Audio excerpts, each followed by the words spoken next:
ابن جوزی نے لکھا ہے کہ حضرت حبیب اجمی ایک بزرگ تھے، ان کے پاس ایک شخص اکثر آتا تھا، بڑا مالدار تھا، ایک ہی بیٹی تھی، وہ بھی ٹانگوں سے معذور تھی۔ تو آپ اکثر اس کو کہتے ہیں کہ تو توبہ کر، اللہ کی بارگاہ میں رجوع کر۔ ایک وقت ایسا آتا ہے کہ پھر انسان کا جب کوئی اپنا نہیں رہتا پھر اسے مصلی یاد آتا ہے، لیکن اگر مصلی کی عادت بچپن سے پڑ جائے نا تو پھر ذرا آسان ہوتا ہے اللہ سے دل لگانا۔ وہ اکثر آپ اس کو کہتے ہیں کہ ٹھیک ہو جائے کہ تو بیٹی ہے، وہ بھی بیچاری معذور ہے، تو کہاں دولت لے جائے گی۔ آج کرتا ہوں، ہم تاریخیں دیتے رہتے ہیں نا اللہ تعالیٰ کو معاذ اللہ کہ رمضان سے میں نے نیک ہو جانا ہے، عمرہ کر کے آؤں گا تو پھر میں پکا نمازی ہوں۔ خدا کے بندو، کس نے تجھے بتایا ہے کہ رمضان تک تو زندہ رہے گا؟ کس نے خبر کی کہ عمرہ کرنے تک تو بچے گا؟ حضرت حبیب اجمی اس کو کہتے تو کہتا بڑی جلدی ٹھیک ہو جاؤں گا۔ ایک دن سویرے سویرے توبہ کرنے آ گیا۔ آپ نے فرمایا کیا ہوا؟ تو کہنے لگا حضرت جی کل ایک 15 سال کا نوجوان ملا ہے اور مجھے توبہ کرا گیا۔ مزہ ہی اس عمر میں اللہ اللہ کرنے کا، نبی کریم سے محبت بھی کرنی ہو تو یہی عمر ہے۔ عشق لگا سی کھیڈاں کھیڈ دی نوں تے پھر مینوں کھیڈاں بھول بھول گئیاں، کجل پایا سی میں یار دے ویکھنے نوں، پھر او دی یاد وچ روندیاں ہی ڈول گئیاں۔ حیدر شاہ اس گلی کدے نہ رول دی پر ہن تے رول گئیاں۔ جن لوگوں نے ابو جہل کو قتل کیا تھا ان کی عمر بھی 15 سال تھی۔ ہم تو بڑے ہی نہیں نہ ہوتے ساری زندگی، نہ ہمیں کو بڑا ہونے دیتا ہے، ہم بڑے ہی نہیں ہوتے، یہ تو عمر ہے کچھ کل گزرنے کی۔ 15 سال کا نوجوان توبہ کرا گیا تو حضرت حبیب اجمی کہنے لگے وہ کیسے؟ کہنے لگا حضرت جی میں کل منڈی گیا تھا، مجھے کچھ سامان خریدنا تھا، تو بغداد کے بازار سے میں نے مچھلی خرید لی 10 کلو، باقی بھی سامان تب خود لے جا نہیں سکتا تھا۔ تو مزدور آپ کو پتہ ہے بیچارے آج بھی سڑکوں پہ بیٹھے ہیں، تو مزدور بیٹھے تھے تو ان میں ایک نوجوان 14-15 سال کا، چہرے پہ بڑی روشنی۔ میں نے اس کو کہا بیٹے مزدوری کرو گے؟ کہنے لگا حضور مزدوری بھی کرتا ہوں، پڑھائی بھی کرتا ہوں، اور جو اللہ کو منظور ہو اس کی عبادت بھی کرتا ہوں۔ میں نے اسے کہا کہ یہ میرا سامان ہے فلاں جگہ پہنچانا ہے، کیا لوگے؟ کہنے لگا 3 دینار مزدوری۔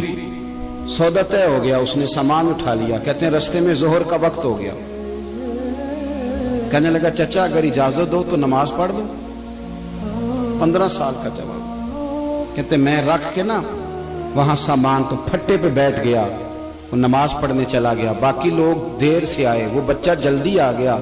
میں نے کہا بیٹے آپ جلدی آ گئے؟ کہنے لگے نفل چھوڑ دیے، آپ یہی نہ سمجھ لیں کہ کام چور ہے، میں بعد میں پڑھ لوں گا۔ کہتے ہیں وہ دوپہر کا وقت، رمضان بھی نہیں تھا، میں اس بچے کو نوجوان گھر لے گیا اور میں نے اپنی بیوی سے کہا کہ بڑا نیک ہے، نمازی ہے، اور راستے میں یہ بھی ہوا ہے کہ میں نے اسے ایک دفعہ کہا ہے کہ یہ مجھے تھوڑی دیر کے لیے دے دو، گرمی بڑی ہے، تمہیں پسینہ آ رہا ہے، میں اٹھا لیتا ہوں۔ کہنے لگا نہیں چچا میں رزق حلال کھاتا ہوں، اگر آپ اٹھائیں گے تو میں 3 دینار مزدوری پوری نہیں لوں گا، پھر پیسے کم کروں گا، میں نے طے کیا ہے کہ اٹھاؤں گا۔ تو کہتے ہیں میں نے اپنی بیوی کو بتایا تو بڑی متاثر ہوئی، کہنے لگی دوپہر کا کھانا پک گیا، اسے کو روٹی کھا لے، رمضان بھی نہیں تھا۔ کہتے میں باہر نکلا، اس کو 3 دینار تھمائے، تو میں نے کہا بیٹے ایک بات میری مانو گے؟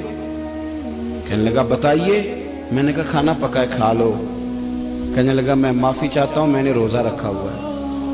حضور نے حکم دیا، حکم نبی کریم نے حکم دیا، بخاری مسلم کی حدیث ہے، فرمایا نوجوانوں اگر تمہارے پاس طاقت ہے تو نکاح کر لو ورنہ روزے رکھو۔ حکم دیا، یا نکاح اور یا روزے، یہ سرکار کا حکم ہے۔ بھائی نفلی روزہ نفس کی قوتوں کو کچلتا ہے، انسان میں نورانیت اور روحانیت لاتا ہے۔ کہتے وہ کہنے لگا میں نے روزہ رکھا ہے، میں اور متاثر ہو گیا۔ میں نے کہا اب کیا کرو گے؟ کہیں اور جانا ہے؟ کہنے لگا نہیں، میں جس دن 3 دینار کما لیتا ہوں پھر میں مزید لالچ نہیں کرتا، باقی وقت یا قرآن مجید پڑھتا رہتا ہوں یا نبی پاک پہ درود شریف پڑھتا رہتا ہوں۔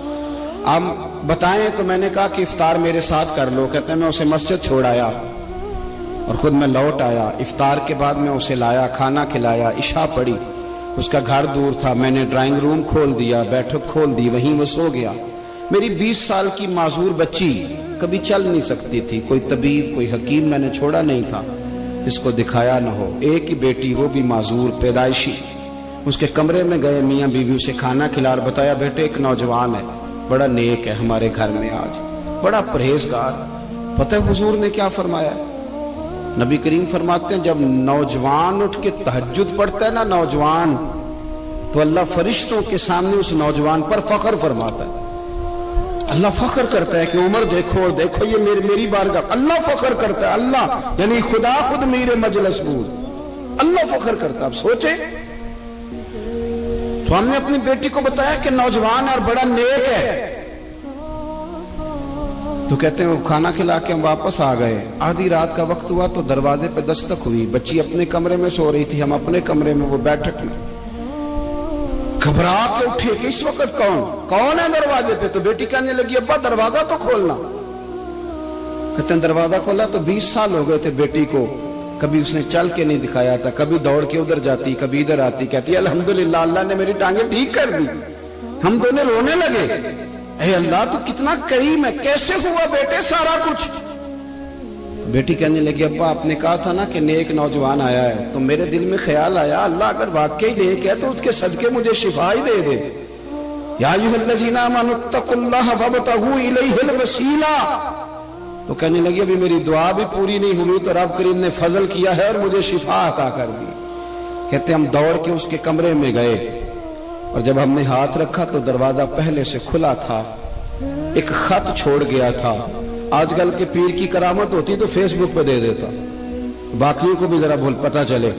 کہتے ہیں وہ خط چھوڑ گیا اپنے بستر پہ کہ اگر تم لوگوں کو مجھ سے محبت ہو گئی ہے تو میرے پیچھے نہ دوڑنا, اس رب کی بارگاہ میں جھکنا جس رب نے میرے اوپر بھی فضل فرمایا ہے اور آپ پر بھی کرم فرمایا. میرے نوجوان دوستو, یہ جو بچپنا ہمیں لوگ کہتے ہیں نا ابھی بچے ہو, ابھی جب آپ بالغ ہو گئے تو نماز فرض ہو گئی, سچ بولنا ضروری ہو گیا, رزق حلال کھانا ضروری ہو گیا, شریعت ساری کی ساری لاگو ہو. ایک تو درگزر سے کام لیں, دوسرا اپنی زندگی کے اندر خواہشات کو چھوڑیں. سادہ کھانا تو ویسے انسان کو تندرست رکھتا ہے.